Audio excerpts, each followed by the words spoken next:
Beleza. Bem, pessoal, bom dia para todos. Vou esperar mais alguns minutinhos. A gente inicia a nossa trilha de conhecimento de gestão de pessoas. Hoje, para falar sobre contratação estratégica, o Pedro já está até aqui presente, então peço só alguns minutinhos. Se você conhece alguma startup que precisa estar aqui presente, convida ela. Esse conteúdo é muito importante, tá?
Gilmar, a Fernanda falou com você da APAS aí, a passou semana que vem?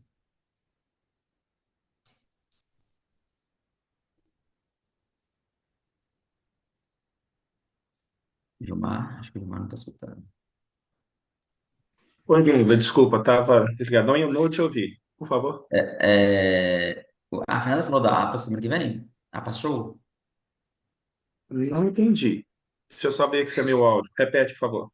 A Fernanda falou com você sobre o APAS Show que vai ter semana que vem em São Paulo? O Ele, evento? ela come... Sim, sim. Ela falou, só que para nós nesse momento é mais complicado ir pelo início da operação mesmo, né? Seria extremamente oportuno para a gente participar, mas a gente não vai conseguir ir nesse, tá bom? Ah, Tá perfeito. muito em cima. Tudo uma questão de início nosso mesmo, tem uma disponibilidade financeira e tudo. Mas a gente quer participar dos próximos e isso como estratégia, né, de negócios também, participar de outras oportunidades, tanto lá em São Paulo quanto aqui. Tem muito negócio para Legal. fazer.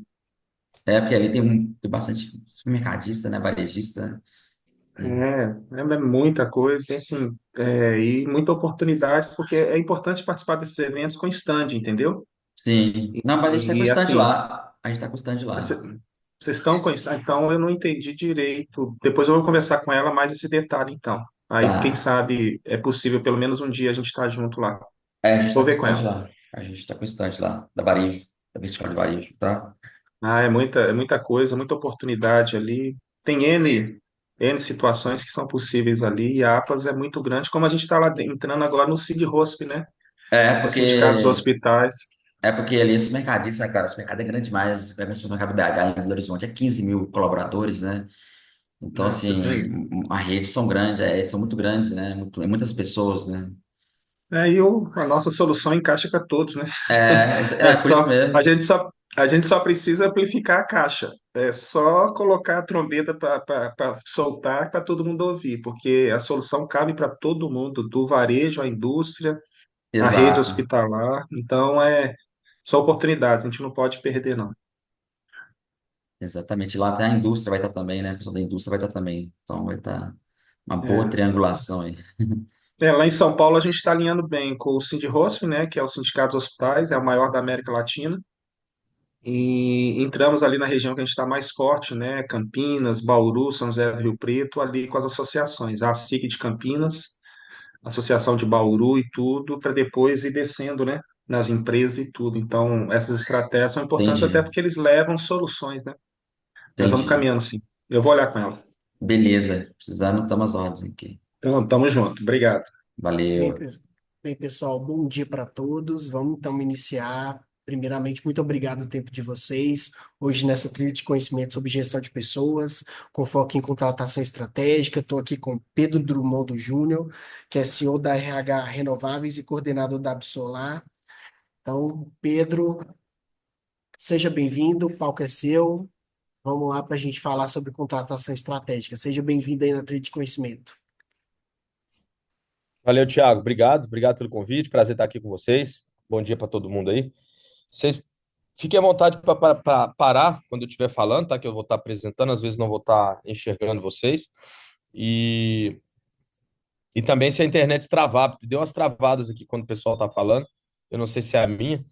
Hotel é um grande problema, viu? Se alguém tiver uma startup que resolve internet de hotel, o cara vai vender muito, porque é impressionante como que o pessoal não olha tanto para isso. Eu Você tenho tá muito em qual cidade, Pedro? Aí? Qual hotel? em Qual hotel não, BH. qual cidade, BH? Coloca se tiver 5G aí, cara, às vezes funciona melhor do que internet de hotel. É impressionante isso aí. Isso aí fala muito pra gente como que falta o pessoal trabalhar com experiência do cliente, né? Eu falo isso para os meus colaboradores. Falo, gente, a régua no Brasil é muito baixa. Se você fizer um negócio mais ou menos para cima, você já vai ser melhor do que a maioria. Mas vamos ver aqui. Parece que tá legal. Vou projetar minha tela, tá? Quando eu projetar minha tela, eu não vou ver mais vocês. Aí vocês falem alguma coisa aí, viu, Glauber, Thiago e todo mundo? Não, tranquilo, pode Beleza? projetar aí que a gente te dá o sinal aqui. Estão vendo minha tela aí, né? Estão vendo só? Coloca a moda apresentação, aí pronto, certinho. Beleza. Bom, pessoal, esse sou eu, apesar da foto estar um pouquinho melhor do que o vídeo aqui, mas essa é uma foto aqui melhorada. Eu sou CEO da RH Renováveis, esse é o slogan da nossa empresa, né? Capital humano, potencializando resultados, que é o que a gente acredita.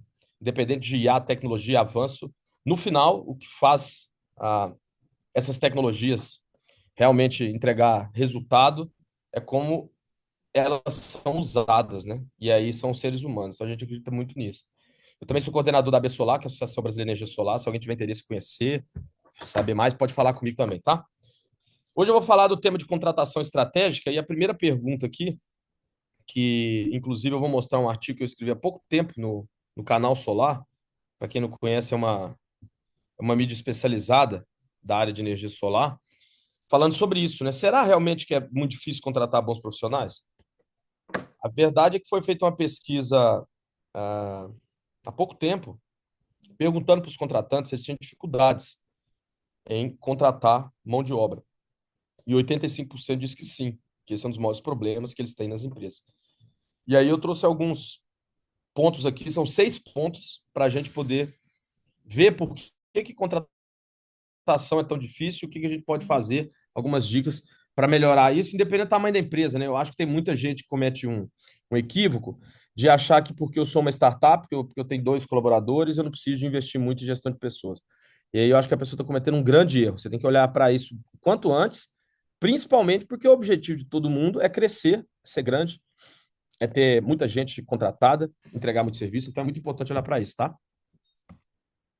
Pessoal, vou começar a mostrar alguns dados aqui antes de eu falar dos 6 pontos, só para a gente dar uma assustada aqui em relação a como está funcionando, né, a questão de mão de obra no mundo, no Brasil e no mundo.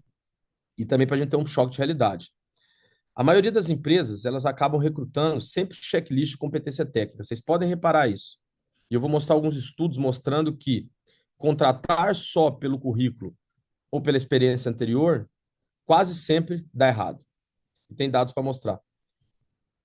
Tem uma coisa muito interessante, eu vou ter algumas referências aqui, depois eu deixo o material com vocês, é qual é o custo dessa rotatividade. A gente, às vezes, fica com um colaborador 2 meses, 4 meses, pouco tempo, demora muito para demitir, porque ele não performa, e tem literatura mostrando que o custo da rotatividade passa de uma vez o salário da pessoa ao ano. É um salário anual. Então, se a pessoa ganha 4 mil e você demite ela em 2 meses, ela pode estar custando para você cerca de 50. Né? De onde que vem esse custo da rotatividade tão alto? Vem principalmente do custo da oportunidade, não só de rescisões, aviso prévio, ferramentas que você disponibiliza, horas de treinamento, principalmente horas de gestores mais altos da empresa, que são as horas mais caras da empresa. A gente tem também custo de oportunidade, ou seja, aquela pessoa, se ela estivesse trabalhando e rendendo desde o início, você estaria tendo um resultado muito maior, e isso que forma esse custo tão alto. Isso é uma tendência mundial, tá? Dos países. Depois da pandemia, esses números que eu estou mostrando aqui na pesquisa da Robert Half 2022, é o aumento da rotatividade nos países. Olha esses 4 países aí, incluindo o Brasil, que tiveram aumento da rotatividade muito alto após a pandemia. Isso deve aumentar, por quê? Porque hoje as pessoas têm mais opção. Hoje as pessoas buscam realmente propósito. Hoje as pessoas podem trabalhar mais home office. Hoje tem muito mais concorrência, tanto para as empresas, como também o contrário, né? Do mesmo jeito que as empresas enfrentam concorrência no seu negócio para vender, para entregar, ela também vai enfrentar muita concorrência para contratar, porque tem muita empresa querendo contratar os bons. Olha esses dados aí, ó, 72% dos profissionais estão insatisfeitos com o seu trabalho e 63% desses casos são atribuídos aos relacionamentos. Então, relacionamento dentro da empresa, ambiente de trabalho, clima e cultura organizacional tem tido destaque, né, nessa questão de satisfação dos colaboradores, muito mais às vezes do que salário. Só 20% dos funcionários das empresas sentem que seus pontos fortes estão sendo utilizados da maneira correta. Essa pesquisa de 2001. Isso mostra que isso não é de hoje, né? Só 1 de cada 5 dos funcionários dessa pesquisa se sentiram valorizados e sendo usadas as suas habilidades da forma correta. Ou seja, isso é uma crítica direta à liderança, né? Essa pesquisa que foi nossa, 2022, da RH Renovables que a gente fez, que quase 2/3 dos profissionais que participaram do processo seletivo e mais de 50% pensam em deixar a empresa em até 2 anos. Então, eu falo para os contratantes, vamos dormir com essa, né? Mais de metade dos nossos colaboradores estão pensando em sair da nossa empresa. Se ele fala que está pensando em sair da empresa em até 2 anos, isso significa que ele não enxerga propósito. Significa que ele está ali se preparando para uma coisa que vai ser melhor para ele no futuro. Significa que ele não enxerga que a sua empresa vai levar o resultado e o caminho que ele espera nessa parceria. E aí é muito ruim. Aí dá resultado no curto prazo. E a gente vai tentar falar por quê. Tem um triângulo sobre gestão de pessoas que eu gosto muito de falar. Hoje a gente vai falar mais da primeira parte, mas é sempre bom lembrar. Recrutar e contratar, que é a primeira parte. Depois você tem que reter e engajar esse pessoal e saber promover e demitir. E eu vou falar mais sobre o primeiro pilar aqui, de recrutar e contratar, porque é isso que é a base, né? É o início, né? Não é tudo, a gente pode falar depois de outras coisas, mas é a base. Essa eu vou deixar o link aqui, para quem quiser ler depois o meu artigo no Canal Solar. Mas eu escrevi esse artigo e falando de desqualificação e eu volto para o lado da contratação. Por quê? Será que existe realmente carência de mão de obra qualificada? A pergunta que eu faço para os contratantes é o seguinte: o que é uma mão de obra qualificada? Se você respondeu, 81, 85% respondeu que há falta de mão de obra qualificada, acho que caberia uma segunda pergunta. Então me fala o que é uma mão de obra qualificada para você. E aí, eu te garanto que a maioria dos contratantes vão responder o seguinte: eu quero alguém inteligente, autônomo, que conheça do mercado, que de preferência que tenha alguma carteira de clientes, se ele for do comercial, e que, se possível, seja barato. É isso que os contratantes acham que é um bom profissional. E eu vou tentar mostrar aqui que na contratação a gente pode olhar para outras coisas e não só ficar procurando esse super-herói que sabe tudo, que resolve os nossos problemas e que custa barato. Esse slide é uma pesquisa feita em 2018 pela Michael Page, né, Page Personnel, que é a segunda maior empresa de RH do mundo, no Brasil. E olha que interessante esse dado. Ele mostrou uma coisa que quem já contratou muito já percebe de forma empírica. Ele avaliou cerca de 14 mil contratações em algum tempo aqui no Brasil, publicou em 2018. E ele percebeu que em 91% das demissões, ou pedido de demissão ou demissão pelo lado da empresa, elas não tinham relação com os conhecimentos técnicos. Elas eram mais relacionadas aos aspectos comportamentais, muito a soft skills e a falta de conexão com o propósito, com a cultura da empresa. Então, pessoal, uma coisa é assim, as empresas hoje em dia não, sempre, né? Eu acho que hoje está melhorando, mas ainda está muito longe de estar num patamar legal. As empresas contratam conhecimento e depois demitem comportamento. E as grandes empresas, as melhores em questão de contratação, estão invertendo essa lógica, que é contratar comportamento e desenvolver conhecimento específico. Principalmente porque a gente vê que os conhecimentos específicos mudam toda hora. Uma hora chega IA, uma hora chega automação residencial, outra hora chega, pode ter uma mudança regulamentatória, pode ter uma nova inclusão de um novo sistema, e aí? A nossa capacidade de aprendizado acaba sendo muito mais importante do que o que a gente sabia anteriormente. Então, isso aqui é bizarro em relação a contratações. Se você vai contratar só pensando nos conhecimentos técnicos, você vai demitir depois por um comportamento. Essa é a base de tudo. Vamos falar de. Eu estruturei aqui 6 tópicos para a gente contratar bem, né? Fazer uma contratação estratégica, que eu acho que são fundamentais para a gente começar a acertar mais e reduzir a rotatividade. A primeira coisa é ter um processo seletivo bem estruturado, né? Mais ou menos do jeito que está aí. Esse é um resumo simples do que é um processo seletivo, de um processo, né, seletivo completo.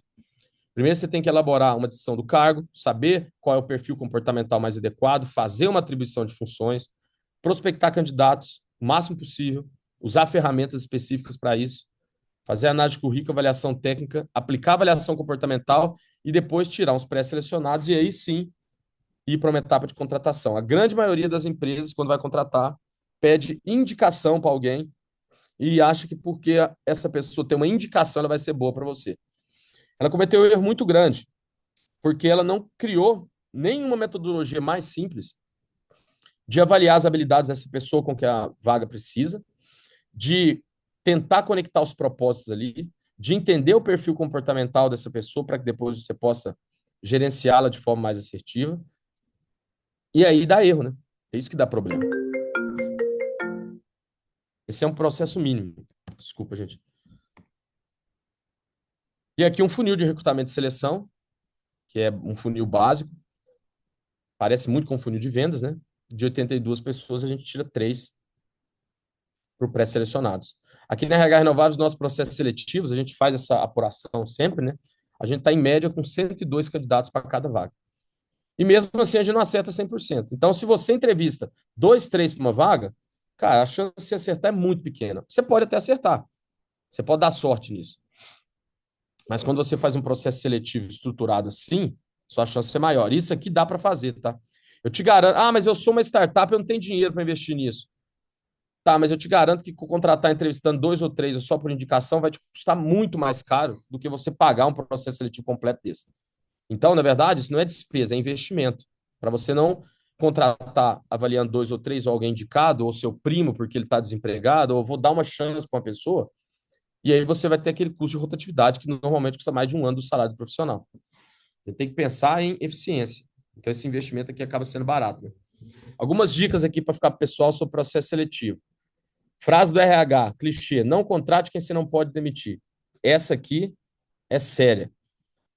Não contrate alguém que você não pode demitir. Cuidado com isso, né? Avalie as questões técnicas, mas não abra mão do fit cultural. É tentador você querer contratar alguém que já tem muito conhecimento em uma área específica técnica. E aí a pessoa às vezes tem um comportamento que não tem nada a ver com o que você quer para sua empresa, mas vai dar certo. E essa pessoa contamina tudo e você perde. A parte do conhecimento técnico, eu vou falar aqui daqui a pouco, ela tem que ser olhada como base, e não como fim. Outra frase da RH que eu gosto muito: cuidado para você não promover o melhor vendedor para gerente comercial. Isso aqui acontece demais. Eu dei esse exemplo, mas isso aqui fica de dica para a gente entender a diferença de uma função operacional e de uma função de gestão. Normalmente, os líderes cometem esses erros. Eles pegam lá o melhor técnico e promovem ele para líder. Sendo que gestão tem muito mais a ver com controle de atividades, com cadência, com estratégia, com rotina, com gerenciar pessoas, com resolver conflitos, do que ser um bom vendedor, ser um bom desenvolvedor de software, ser um bom engenheiro, ser um bom técnico. Não tem muito a ver com isso. Então, isso aqui é muito preocupante. É uma dica para contratação, principalmente para você promover, né? A gente tem na contratação, pessoal, uma tendência de contratar perfis semelhantes ao nosso para fazer coisas que a gente não gosta. Viu isso? Então, você tem uma atividade que você não gosta de fazer, e aí você vai contratar uma pessoa, se apaixona pela pessoa, que é a última dica que eu dou aqui nesse item, não se apaixone pelo candidato, tem alguém junto com você, e tente ser técnico. O que eu quero dizer? Se eu sou um cara mais extrovertido, vendedor, com aquele perfil mais carismático, ligado a pessoas, e eu quero contratar um analista financeiro, Financeiro, normalmente, principalmente se for da área operacional mesmo, sem gestão, é alguém meio que vai trabalhar com área meio chata. Chato em relação, por exemplo, ao carisma de um vendedor. Não é a pessoa que está ali para fazer os outros rirem. É a pessoa que está ali para botar os cálculos da forma correta, para prever riscos, para projetar problemas que você vai ter no futuro, para trazer o ponto de vista calmo e analítico de um financeiro. Aí você vai entrevistar e falar: achei essa pessoa meio devagar, meio chata, fala baixo. O que tem ela falar baixo? Ela vai dar palestra? Não, ela vai trabalhar com financeiro. Ela tem que ter as skills, as habilidades para trabalhar com financeiro. E quando a gente entrevista, a gente tem tendência a conectar com pessoas com perfis parecidos com a gente. Só que a gente, às vezes, para uma função específica na empresa, isso vale para sócio também, tá? Muito para sócio. A gente quer contratar alguém com um perfil parecido, mas para fazer uma outra coisa. Então não dá certo. Segundo item, primeiro item que eu falei para a gente fazer uma contratação estratégica assertiva é realizar um processo seletivo adequado, né? E o segundo item tem a ver com conhecimentos técnicos. O que a gente deve olhar em conhecimento técnico quando a gente vai contratar? O que eu tenho visto aqui nos nossos estudos, pessoal, é que a base técnica é mais importante do que o conhecimento específico. O que isso quer dizer? Base técnica é capacidade de repertório. Base técnica é preparação para aprender algo novo.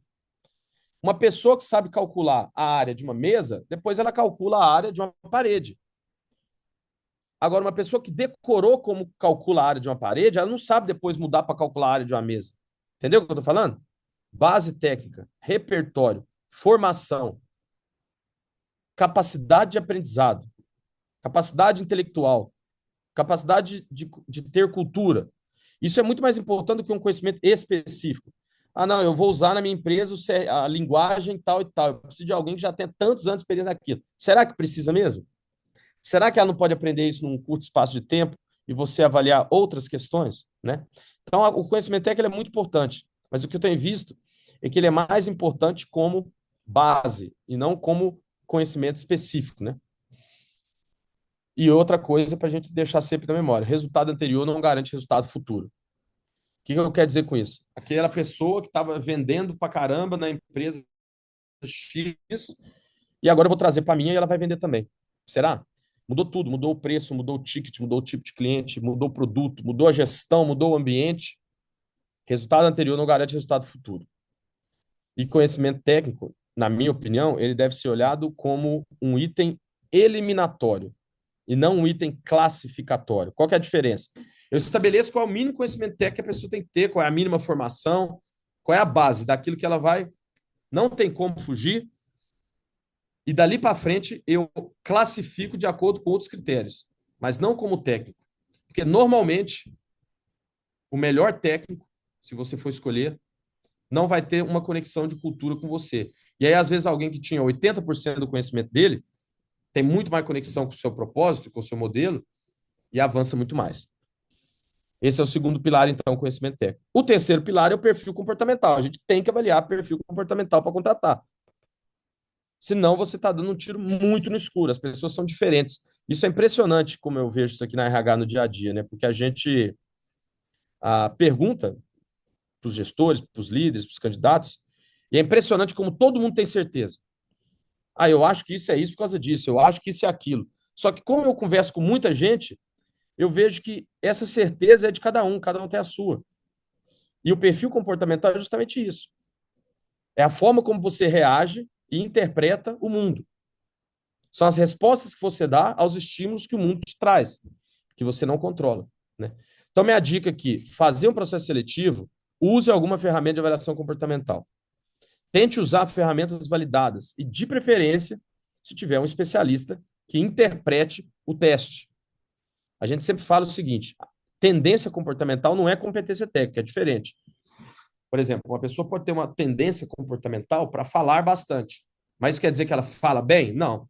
Falar bem é uma competência técnica, que normalmente vem de estudo, repertório, cultura, trabalho e treino. Então, competência técnica você pega treinando. Tendência comportamental, isso veio meio com você e você aprende nas suas relações, né? Então, não é porque a pessoa tem um perfil analítico que ela vai ser boa com análise e controle de dados. Ela pode ter uma tendência a gostar de ambientes de concentração mais alta. Mas para ela conseguir fazer atividade de concentração com resultados assertivos, ela precisa estudar e treinar. Dica simples, ó, liste as habilidades necessárias para a posição. Não dá para ter tudo. Então você pega lá, eu quero contratar um analista disso ou um desenvolvedor daquilo. Não pense na pessoa, pense no cargo. Quais são as habilidades comportamentais que eu acho que para esse cargo a pessoa tem que ter? Em termos de comunicação, em termos de proatividade, em termos de relacionamento. Tente listar isso. E de preferência, o ideal, não dá para todo mundo fazer, mas o ideal é que tivesse um especialista que trabalhe com comportamento humano, como por exemplo um psicólogo, para acompanhar e dar umas dicas que ajuda bastante. Então, o perfil comportamental tem que ser muito avaliado. Beleza? O quarto item aqui, pessoal, é fit cultural. Fit cultural eu acho muito importante. Talvez ele seja o mais importante de tudo isso, né? Porque sem ele você está correndo um risco muito grande de ter um ambiente contaminado. A única coisa que sobrevive ao longo do tempo é a cultura da empresa. E isso aí você estabelece no início da startup. Precisa ter, eu vou crescendo aqui de qualquer jeito. Depois, quando eu tiver 100 funcionários, eu contrato alguém de RH e essa pessoa vai lá e escreve meu código de cultura. Muito perigoso. Código de cultura ou cultura de empresa, eu gosto de falar essa frase aqui, que é o gerente invisível, né, que dita as regras, que está observando todos quando o chefe não está perto. É aquilo que você faz no seu dia a dia e tem a ver com aquilo que você tolera. E para você contratar bem, você precisa ter estabelecido antes quais são os seus pilares de cultura, pelo menos de forma básica. Que tipo de comportamento aqui dentro eu não aceito? E que tipo de comportamento eu gostaria que as pessoas tivessem? Para aí, então, você aplicar um teste comportamental e cruzar esses dados e falar, essa pessoa está no fit cultural com a minha empresa. Né? Na verdade, o código de cultura, ele é um código de conduta. Ele é feito para que você tenha menos dificuldade na hora de tomar decisões do dia a dia. Por isso que ele tem que ser escrito com menos palavras genéricas. Você bota lá, meu código de cultura, integridade, honestidade e respeito. Aí eu te pergunto, explica para mim o que é ter respeito. Se eu perguntar o que é ter respeito para 10 pessoas, vocês acham que as 10 vão falar a mesma coisa? Não, né? E no seu caso, que você escreveu que no seu código de cultura tem respeito. O que é respeito para você? Porque para uma pessoa, respeito pode ser não usar palavrões, por exemplo, na comunicação. E outra pessoa fala, nossa, que bobeira, cara. O que tem se usar palavrão? Hoje o mundo está mais moderno. Qual das duas está certa? Os dois. E os dois estão certos e os dois estão errados. Porque depende do combinado. Honestidade, o que é ser honesto? Tem países em que você pagar propina para uma autoridade é tido como normal. Tem, por exemplo, empresas que você não pode aceitar um presente de um fornecedor. E tem outras que aceitam. E aí, isso é desonestidade? O que é integridade? Como que um estagiário que começa na sua empresa, que lê lá no Código de Cultura, que nós somos íntegros, e eu te pergunto, o que é integridade? Como que isso reflete no dia a dia, no relacionamento com os meus clientes, com os meus colegas de trabalho? Então, você escrever palavras genéricas e botar num quadro, ou botar num PDF e distribuir para todo mundo, não adianta nada. Você tem que explodir essas palavras num nível de atividade mesmo, de comportamento no dia a dia, para você ter uma cultura e não ser aquela cultura que você não quer. Depois, fazendo isso, você pode contratar pessoas que conectam com essa cultura, que não é todo mundo que gosta e vai se adaptar ao que você quer, entendeu? Você precisa escrever e comunicar de forma muito clara. E na entrevista você tem que falar isso para a pessoa que vai vir para sua empresa. Olha só, você está selecionado aqui, você passou em todas as etapas, e eu vou te mostrar o meu código de cultura, tá? Que na empresa a gente trabalha assim, assim, assim. Como que é a sua cultura em relação ao aprendizado, a treinamento? Vocês treinam toda semana, todo mês, nunca? O que vocês acham sobre estudar a parte técnica de um assunto? Como que vocês lidam quando tem um problema? O bicho está pegando, está todo mundo discutindo. Como é que a gente lida com isso?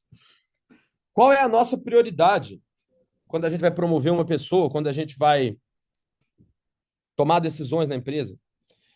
A nossa prioridade ela é resultado, ela é pessoas, ela é processos, ela é a perenidade do negócio, ou seja, eu estou pensando em ter uma empresa daqui a 30 anos, então nesse momento eu não estou muito agressivo. Se for para perder uma oportunidade de negócio, mas garantir que eu vou ser sustentável, eu prefiro. Então, não, eu estou no momento de agressividade. Então, eu tenho que vender a todo custo e aceito baixar margem. Isso tudo tem a ver com a cultura da sua empresa. Tudo. Então, na contratação, você precisa falar isso de forma clara, olhando o papo reto, sem curva. Olha só, eu estou te contratando e a minha cultura é essa. Vamos fazer um combinado? Tem uma empresa que dá treinamento para empresários que ele faz um contrato de expectativa com um novo colaborador, que é uma coisa que não tem validade jurídica nenhuma, mas é um negócio, como a gente brinca, no fio do bigode. Então, ele escreve um contrato falando que tipo de comportamento ele espera da pessoa e que tipo de resultado. A pessoa escreve que tipo de comportamento ela espera do líder. E aí eles assinam. Olha que legal. É um compromisso ali que a gente está fazendo. Cara, eu estou te contratando para isso, tem que ser bom para os dois lados. Qual é a sua expectativa? Minha cultura é essa. Você gosta? Você concorda? Amanhã você não vai reclamar dessa cultura, não, né? Porque a cultura aqui é assim. Isso aí já resolve 90% dos problemas de contratação, tá? Isso aí é muito mais importante do que a parte técnica. A parte técnica é fácil de avaliar. É o mais fácil. E outra dica, crie rotina de lições aprendidas. Quem já tem empresa e tá, ou está desenvolvendo, ou mesmo que seja sozinho, anote lições aprendidas. Ter lições aprendidas anotadas mede muito a maturidade da gestão de uma empresa. O máximo que você puder de anotar, cara, essa semana eu fiz isso, fiz aquilo, esse tipo de reunião com o cliente não deu certo por causa disso, esse tipo de abordagem lá no desenvolvimento da minha plataforma, do meu aplicativo não deu certo por causa disso, esse tipo de coisa com o fornecedor tal deu certo por causa disso, daquilo, isso é lição aprendida. Tudo isso vai te ajudar a dar base para formar e para revisar o seu código de cultura, né? Que na verdade é um código de ética, né? O que é ética? Ética é um combinado que é diferente de moral. Moral é de cada um. Ética é um combinado. Por isso que existe código de ética dos médicos, código de ética dos enfermeiros. É um combinado para a gente viver em sociedade. Isso é a cultura de uma empresa, né? Algumas frases aqui para deixar para o pessoal, para lembrar da cultura e de como contratar bem pelo fit cultural, né? Nem sempre trazer os melhores, mais experientes é o mais indicado. Essa frase aqui é o seguinte: se eu perguntar, a gente faz muito processo seletivo aqui em RH Renováveis, se eu perguntar para os contratantes, cara, se você tivesse dinheiro infinito para contratar quem você quisesse, quem você traria? 99% vai falar, não, eu quero o melhor gerente, o melhor desenvolvedor, o diretor que sabe mais, que teve mais resultado.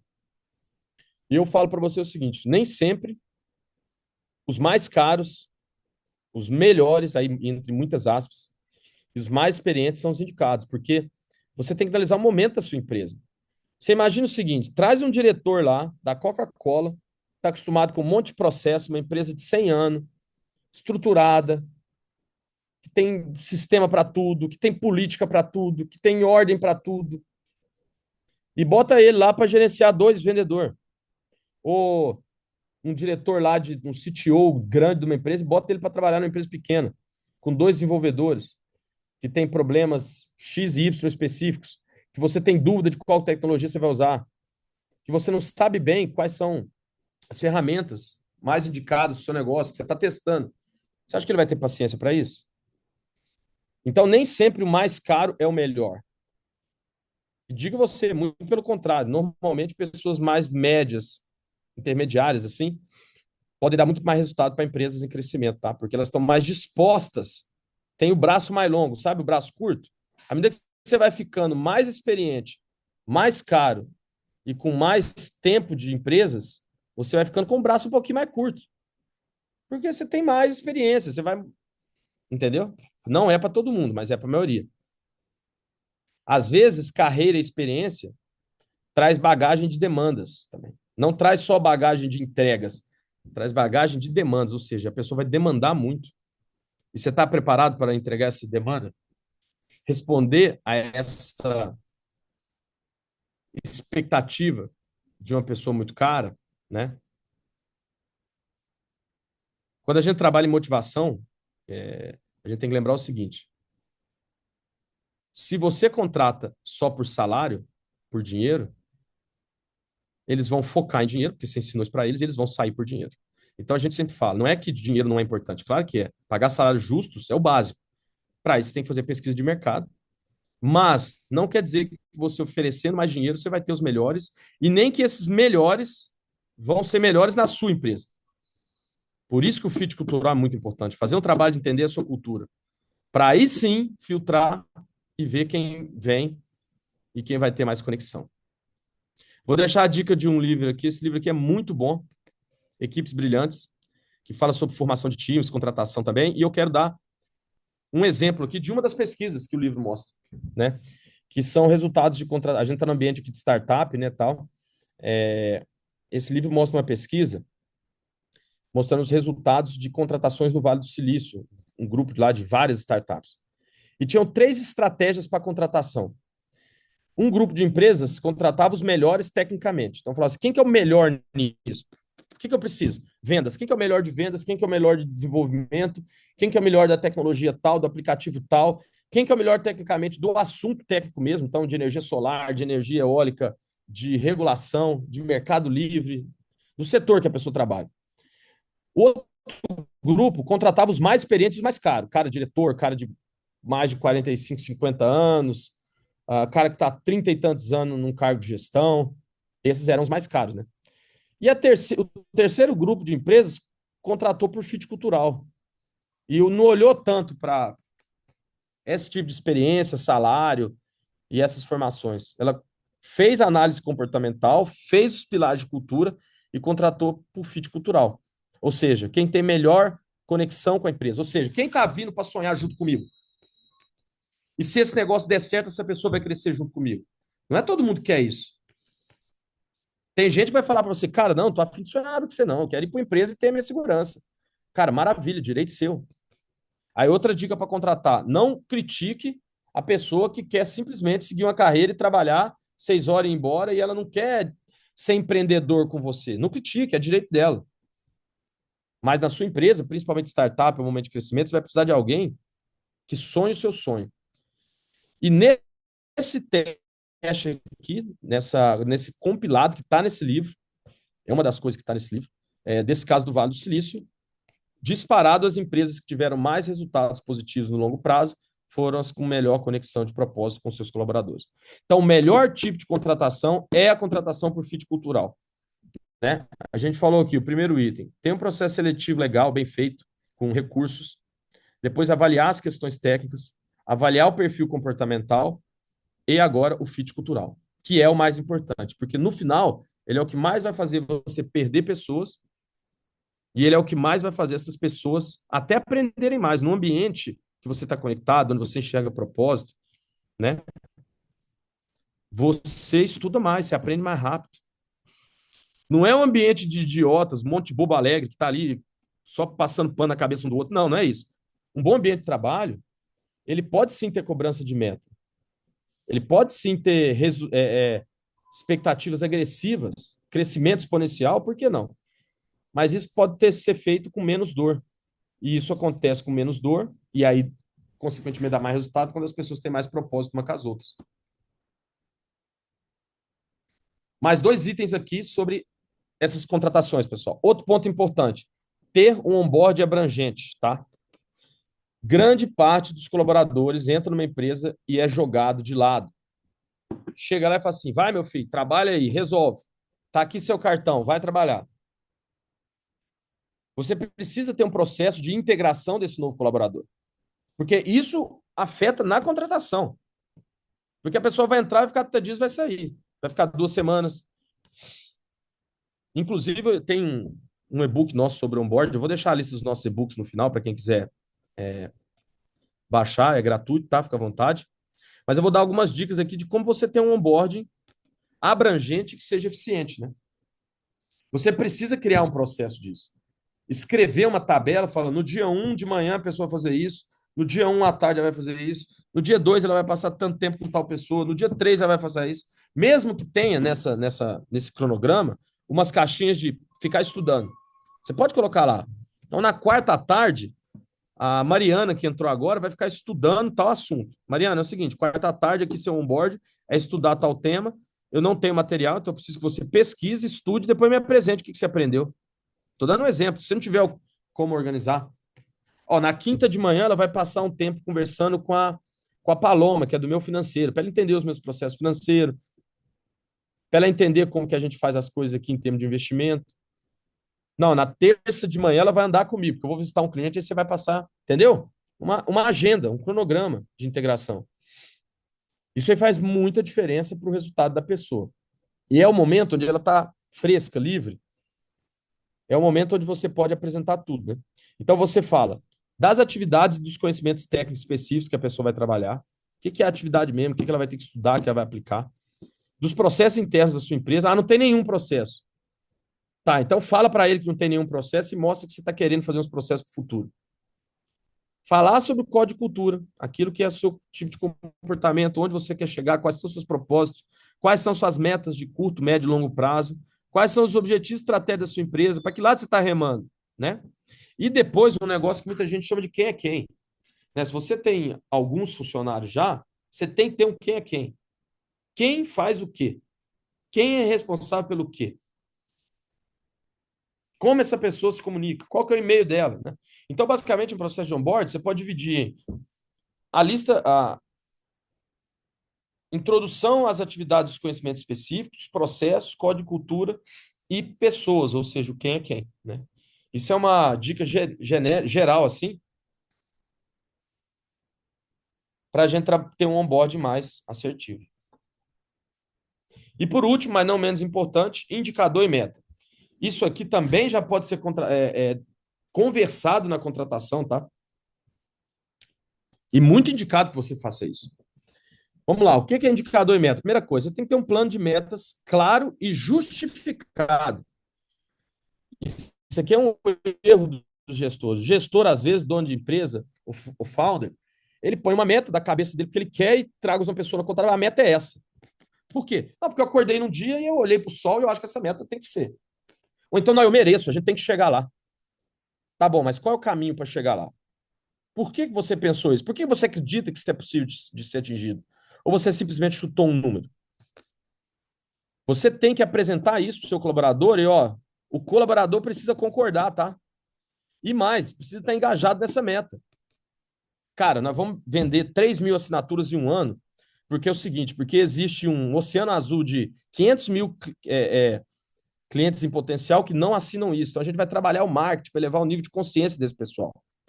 E aí vamos fazer campanha disso, tráfego pago, prospecção ativa, vamos chegar nesse povo, vamos apresentar, nossa proposta de valor é essa. E aí os concorrentes têm tanto. Então, por isso que eu acredito que a gente pode chegar nos 3 mil. E a gente precisa chegar nisso, porque com isso eu vou ter tal margem e tal investimento para a empresa poder crescer, investir nisso, naquilo, tal, tal. Você tem que vender a meta e o seu plano para o seu colaborador. Ele precisa de comprar isso aí. Falar, cara, que legal. Eu vou te ajudar a chegar nisso. E é possível, eu acredito. É difícil, é desafiador, vai doer, vamos ter que trabalhar firme, mas é possível. Estou com você nessa. É assim que você comunica um plano de metas. E se você quiser fazer um negócio bem feito, né? Jogar a meta lá e botar na pressão, faz aí, senão eu te demito. Ele vai falar, então me demite agora, cara, já estou saindo. Indicador de desempenho. Outro erro que é a segunda maior causa de pedido de demissão dos colaboradores. A primeira é liderança direta. A segunda é plano de carreira. Não enxergar futuro, não saber o que tem que fazer para crescer. Então você tem que ter indicador de desempenho. Como que você vai controlar as atividades e não medir apenas resultados? Ah, mas eu sou uma startup, cara, eu tenho 2 founders e 4 funcionários. Eu vou ter plano de carreira, não sei nem para onde eu vou. Beleza, chama o colaborador e fala, não sei para onde eu estou indo, mas eu acho isso, isso e aquilo. Seja verdadeiro com ele. E tem indicador de desempenho. Como que você vai medir se a pessoa está indo bem ou mal? Às vezes eu pergunto, e aí, o fulano está indo bem? Está indo bem, como que você sabe? Ué, como que eu sei? O cara está indo bem, mas como que você sabe? Tem que ser técnico, quantifica isso. Vamos estabelecer 3 indicadores aqui para medir seu resultado. Beleza? Combinado com ele, ó, que os 3 indicadores são importantes para a empresa. Não é porque eu quero, É porque isso aqui é importante para o negócio. Então, estão aqui os 3 indicadores. Você concorda? Vamos fazer isso junto? Vamos. E meça. Tenha isso desde o início, tá, pessoal? E o plano de carreira é assim: não precisa ter o melhor plano de carreira do mundo, o plano de carreira da Petrobras, de uma multinacional que tem 18 níveis, que você tem tudo definido. Não. Mas pelo menos fale para onde a gente vai chegar. Cara, é assim, ó. Eu estou montando um setor de marketing, eu não tinha ninguém, e você vai ser meu primeiro. Meu objetivo com o marketing é isso e isso. Se você me ajudar a crescer, essa área de marketing pode crescer, pode ter mais colaboradores, você pode virar um líder. E tudo isso crescendo, você vai subir de carga e a gente vai chegar em tal lugar. Comprou a ideia? Comprei. Isso aí já é um plano de carreira. Não precisa ser um plano de carreira específico daqueles de 18 níveis. Outra coisa, isso aqui, gente, muito legal, é um estudo de Harvard que foi apresentado num case que eu fiz um curso do G4 Educação. Muito legal, que é o seguinte, os caras mostraram lá, pegaram umas empresas grandes e fizeram a seguinte pergunta para os líderes, os gestores. Quais são os objetivos estratégicos da sua empresa para o ano que vem? Essa é a pergunta. Eu não sei se eram três, cite três, eu acho. Cite 3 objetivos estratégicos, ou os 3 principais objetivos estratégicos que a sua empresa tem para o ano que vem. E anotaram isso, certo? Fizeram essa pergunta. Aí depois foram na diretoria, nos founders, nos acionistas, e perguntaram quais são os 3 objetivos estratégicos para o ano que vem. E aí eles cruzaram esses dados para ver se os líderes das empresas, gestores, diretoria, gerentes, né, sabiam quais eram os principais objetivos estratégicos do próximo ano, conforme os acionistas queriam. E aí cruzaram, né? A grande maioria não sabia, errou, falou outra coisa. Só que o estudo, a parte mais legal do estudo não é essa. A parte mais legal do estudo é que depois de um ano eles foram ver quais dessas empresas chegaram nos objetivos estratégicos do ano passado. E olha o interessante. Quem sabia, as empresas que os gestores acertaram qual eram os objetivos estratégicos, tiveram tipo 8 vezes mais resultado do que as que os gestores que não sabiam quais eram os objetivos estratégicos. Então é basicamente o seguinte: só dos caras saberem para que lado você está remando, só de estar comunicado e combinado certo, a empresa já dá mais resultado. E isso é visível nas empresas, pessoal. A RH Renováveis já atendeu mais de 275 clientes, né? Nós temos aí mais de 1.200 processos seletivos entregues. E a gente vê isso nas empresas. A gente conversa com os gestores, a gente vê que eles não têm um alinhamento nem entre eles. E aí não é que fica difícil, aí fica impossível. Então, comunicar os objetivos estratégicos. Está alinhado entre os founders. Qual é o objetivo estratégico que eu vou ter? Botar isso no papel, fazer um plano. E se tiver colaborador, comunicar para eles, aumenta a chance de você acertar esse plano. E fazer plano de desenvolvimento individual, que aí eu vou deixar aqui, já para encerrar aqui esse nosso encontro, eu vou mostrar para vocês um método que a gente usa aqui na empresa, que a gente indica para você fazer plano de desenvolvimento individual. Que isso aqui, inclusive, você pode mostrar na contratação. Cada vez, se você tem que lembrar que você, quando vai contratar uma pessoa, a questão de mentalidade. Tem contratante que acha que está dando uma oportunidade para a pessoa. Não, mas a pessoa tem que. A empresa que manda, não é assim mais não, tá? Desculpa te decepcionar. Colaborador bom, pessoa boa, escolhe para onde vai. Tem opção. Você tem que convencer ela a vir para sua empresa. Você tem que vender a sua empresa para ela. Por que a minha empresa é melhor do que outras propostas que você vai ter? Ou você quer contratar alguém que só tem a proposta sua? Alguém que não tem opção? Você quer um colaborador que só não tem opção? Que só tem opção para ir para você? Ou você quer alguém que tem um monte de opção e escolha ir para sua empresa? Eu tenho certeza que é a última opção, né? Você quer alguém que tem várias opções e prefere ir para a sua. E vou te contar a notícia. Quando uma pessoa tem muita opção, ela não vai pelo mais caro que paga mais, não, tá? Normalmente ela vai do meio para cima. Ela não vai para o mais barato também, se a diferença for muito grande. Mas principalmente se a pessoa já tiver uma condição ali razoável de sobrevivência, ela vai escolher propósito. E cada vez que você mostra que tem plano de carreira, que tem meta, que tem objetivo, que tem fundamento que você está falando, que você vai criar um ambiente legal, você fala isso na entrevista, a pessoa vai gostar da empresa e vai vir mais motivado. E uma das formas de mostrar isso também é mostrando que você tem plano de desenvolvimento anual, individual. Isso é uma forma de você fazer uma avaliação de desempenho com técnica e quantificar o resultado da pessoa, mas não só pelo resultado técnico. Eu vou mostrar um método que a gente faz aqui, tá? Que é a matriz Nine Box. Não sei se alguém já viu esse método, é bem simples, mas o conceito por trás é muito interessante. Que é basicamente o seguinte: você estabelece dois eixos, um de performance e um de cultura. Eixo de performance tem a ver com a entrega da pessoa em si, né? Se for vendas, é quanto vendeu, ticket médio, taxa de conversão. Se for engenharia, é número de projetos aprovados, percentual de erros. Se for desenvolvedor, é tempo de entrega de tal sprint. Você vai desenvolver indicadores técnicos de performance. Só que você também vai desenvolver pilares de cultura. E aí você vai dar nota para esses dois e vai fazer uma avaliação individual, personalizada, para ver onde a pessoa precisa melhorar. E não sair distribuindo, vou treinar meu time, vou dar um curso de não sei o que para todo mundo igual. Cara, talvez não é todo mundo que precisa da mesma coisa. Tem uma frase do RH que é o seguinte: não há nada mais injusto do que tratar pessoas diferentes da mesma forma. Não há nada mais injusto do que tratar pessoas diferentes da mesma forma. Então, vou dar um exemplo aqui. Ó. Imaginando que você estabeleceu esses pilares, estabeleceu indicadores para performance e cultura, e você vai classificar o Pedro aqui. Ó. O Pedro tirou nota 8 na performance e 4 na cultura.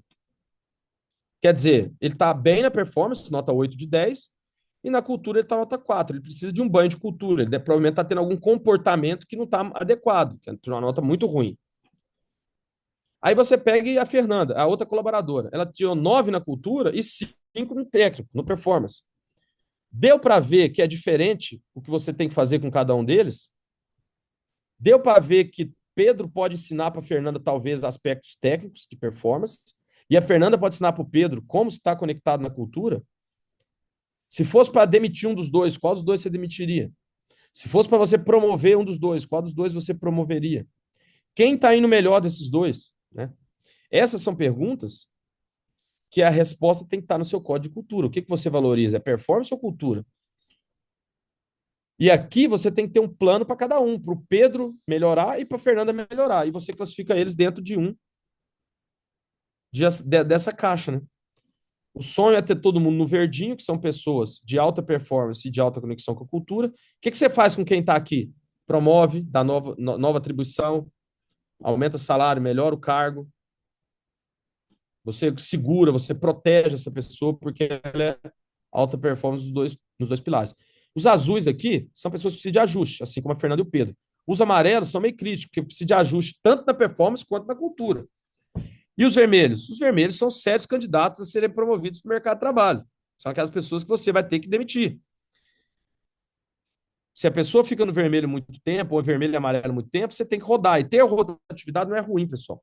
Tem o ACO da GE, Jack Welch, ele tem um livro, não lembro o nome, mas que ele fala uma estimativa, mais ou menos. Ele fala a frase seguinte: trate diferente os diferentes. Mais ou menos isso. Né? Não trata todo mundo da mesma forma. Por quê? Quem é alta performance aqui, você tem um jeito de lidar com essa pessoa. Quem é aqui super baixa performance, super baixa cultura, você vai ter que rodar. E ele fala que isso aqui vai ser de 10% a 20%. Esse aqui é pouquinho, é 5% das pessoas. Se você tiver 10% dos colaboradores aqui, você está ótimo. E o meião aqui, ó, entre amarelos e azuis, é 70% a 80% do pessoal, às vezes 90%, que você vai ter que trabalhar de forma individual, conforme cada resultado, ou de performance ou de cultura da pessoa, para que ela possa evoluir de acordo com a necessidade dela e da empresa. E aí, no final, se você fizer uma avaliação dessa todo mês, você monta o gráfico da pessoa de evolução em termos de performance, em termos de cultura, e, inclusive, algumas empresas estabelecem prêmios, programas de partnership, dá percentual da empresa, vestem algumas coisas a partir desses resultados. É uma forma de você fazer isso. Existem várias outras. Esse aqui é um jeito, tá? Eu deixei aqui os e-books que a RH Renováveis tem prontos, todos gratuitos. Então, a gente tem um e-book sobre onboarding comercial, né, falando de vendedor e tal, porque a maior demanda das empresas aqui tem sido contratar vendedor, BDR, SDR, gerente comercial. Então, mas isso aqui pode ser muito aplicado para outros setores. Também temos um e-book sobre como gerenciar perfis DISC, que é um teste comportamental que você aplica. Na verdade, DISC é uma metodologia, né? Mas a gente escreveu um e-book de como gerenciar os perfis, de uma forma resumida. Um e-book sobre entrevistas, porque muito gestor tem dúvida de como fazer uma entrevista, que tipo de pergunta eu faço, o que que eu olho, o que que eu posso perguntar ou não posso. E já a dica, tá, pessoal? Não pergunta, não fica discutindo idade, orientação sexual, ah, se a pessoa é homem ou mulher, esse tipo de coisa é preconceito e é discriminatório, tá? Só uma dica. No e-book das entrevistas de alto nível, eu te mostrar como conduzir uma entrevista de alto nível. Depois, cadências de ações comerciais, que a gente entende aqui que é a coisa mais difícil, uma das mais difíceis que faltam nos profissionais, principalmente nos gestores. Cadência, rotina, gestão tática, com indicadores, e fazer isso como aquela frase. Tem um livro que tem uma frase que fala o seguinte, né, que a, a rotinização da excelência, né? A excelência, ela é um hábito. E manter isso, né, um comportamento extraordinário, nada mais é do que a soma de comportamentos muito simples. Só que você tem que fazer todo dia. Então, isso é um e-book mostrando como a gente pode ter cadência nessas ações comerciais. Um outro guia para feedback de sucesso, para você poder saber dar feedback, é muito importante, uma ferramenta de gestão. E comissionamento de equipes comerciais, tem uma lenda sobre comissionamento, sobre vendedor ter ganhar comissão, fixo e variável, e tem esse e-book também. Beleza? Tudo gratuito. Então, aqui os meus contatos, Pedro Drummond JR, RH Renováveis, meu celular também. Acho que essa apresentação deve ir para o pessoal aí, Thiago, Glauber, deve passar. Com Se puder, certeza, né? Pedro. Com Deixa eu certeza. voltar aqui. Vocês estão me Você ouvindo aí? consegue. Não, eu tô te Comigo ouvindo. Você aqui. consegue colocar os links dos e-books aqui ou então me passar, que aí eu repasso para as startups que estão aqui presentes. Pessoal, primeiro agradecer ao Pedro.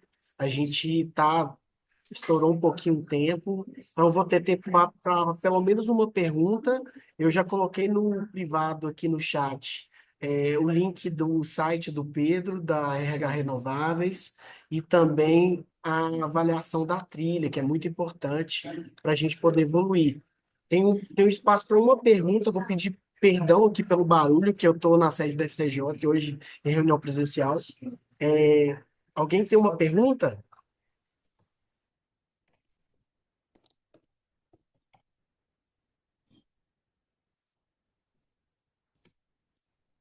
Pedro, acho que está todo mundo, então, está todo mundo entendido do conteúdo que você passou. É, eu vou ficar à disposição também para quem estiver na reunião. Eu vou fazer a ponte para quem precisar com o Pedro, a solução do Pedro. Ela é Aí. startup aqui do nosso grupo, tá? Ó, Valeu, Ailton Thiago. levantou. Ailton Ah, levantou. Pedro, espera um minutinho. Olá, gente, bom dia. É difícil a gente segurar para deixar passar batido, mas eu quero só fazer um comentário bem rápido e, de repente, ouvir Pedro sobre isso. A gente está passando ainda, né, por uma situação de contratação de SDR e a gente uhum. começou essa jornada aí o ano passado. Primeiro era indecisão sobre remoto, totalmente remoto, devido a dificuldade da pessoa mais qualificada na nossa região. Estou falando de Teresina, Piauí, tá? Nem me apresentei para o Pedro, já jogo logo a bomba aqui. E aí a gente já trabalha muito remoto, a equipe técnica, minha sócia, eu fico em Teresina, minha sócia fica em Campinas, então a gente já tem muito formato remoto. E contratamos uma pessoa da Bahia, rodou legal, ela já tinha experiência de SDR, rodou legal, mas por questões pessoais teve que sair. E aí contratamos uma outra pessoa do Sul, foi um tiro no pé totalmente, ela vendeu uma coisa e não entregou aquilo, então com 30 dias tivemos que fazer rescisão de contrato com ela como freela, né? E depois contratamos uma outra do Goiás, menina muito boa, mas também não conseguiu executar, e agora, por último, a gente decidiu trabalhar o híbrido e contratamos uma pessoa daqui, e a gente fez um recrutamento buscando um pouco de experiência de comunicação, contato, call center, comportamento, tentando juntar uma coisa com a outra, o formato de home office híbrido, para tentar acertar. E aí eu queria na verdade, ouvir Pedro sobre essas dificuldades com relação a determinadas funções, a questão de remoto, híbrido, presencial, principalmente na parte comercial, que eu senti esse desafio. Equipe técnica, não, já roda show de bola, mas a parte comercial não consegui. Sim. Obrigado pela pergunta aí, Ailton. A sua dificuldade é a dificuldade de muitos aqui que a gente vê na empresa no dia a dia. Mas eu acho que você está passando pela jornada de contratar, de aprender a contratar, cara. A jornada é assim mesmo. Ela, infelizmente, ela tem que passar por várias frustrações até você ter. Mas nenhum momento, por exemplo, do que você me falou e de tudo que você fez, você não fez simplesmente aquilo que é o que mais faz perder colaborador, que é cruzar o fit cultural. Pelo menos você não falou. Vou te dar um exemplo, né? E quando você fala de fit cultural, cara, de cruzar cultura com avaliação comportamental da pessoa, eu não acho que exista um modelo melhor, tá? Eu acho que, por exemplo, a RH Renováveis, minha empresa, ela é totalmente remota. Vocês estão me ouvindo, tá, né? A RH Renováveis é totalmente remota, desde a sua fundação. A gente fundou a empresa na pandemia.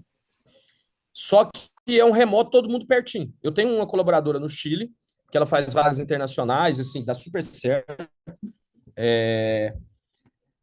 Mas o resto é tudo pertinho aqui de Campinas. Hoje eu estou em BH, a empresa é em Campinas, mas São Paulo, Indaiatuba, Limeira. É assim, vamos almoçar junto? Tem jeito, entendeu? Eu promovo encontros de cultura direto. Tem vezes que a gente fica 2 dias juntos, falando, não aguento ver um mais o outro. Vamos ver por vídeo já.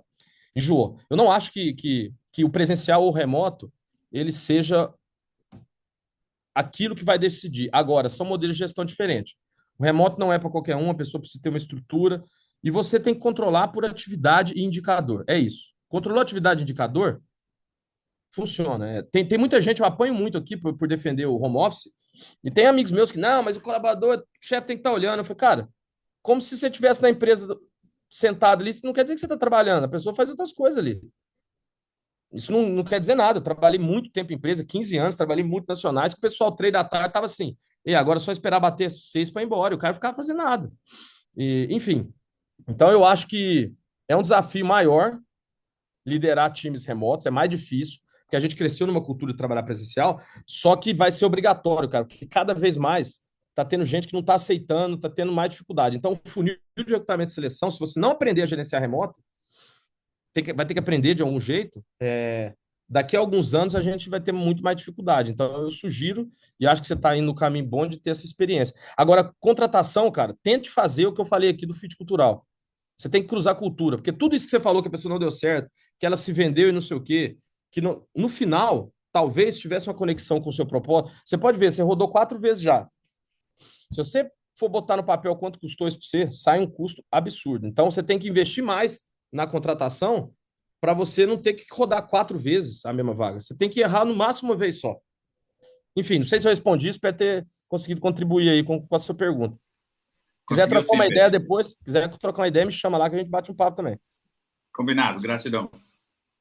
Beleza. Valeu. Ailton, vou fazer a ponte, viu? Pedro, obrigado aí pela participação. Obrigado, pessoal, pela participação da trilha. Semana que vem temos de novo mais um conteúdo na terça-feira. Aguardo vocês. Pedro, mais uma vez, muito obrigado, viu? Valeu, Thiago. Obrigado, pessoal. Estou à disposição aí.